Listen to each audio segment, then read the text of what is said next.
প্রিয় বন্ধুরা, সবাই কেমন আছো? আশা করি সবাই ভালো আছো।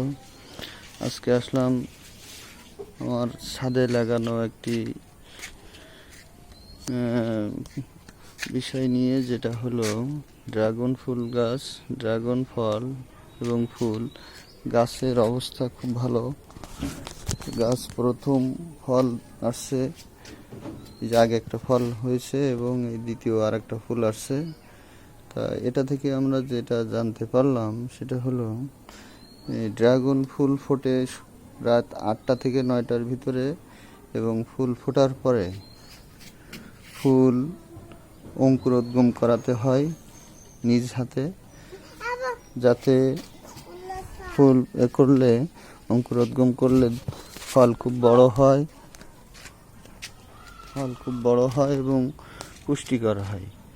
তো এটা সাধারণত রাত 8টা থেকে 9টার ভিতরে করতে হয়।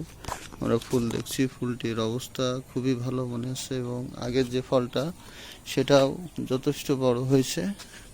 তা আশা করি সবাই এইভাবে ফুল এবং ফুলের অঙ্কুরোদ্গম করাবেন সঠিক সময়ে।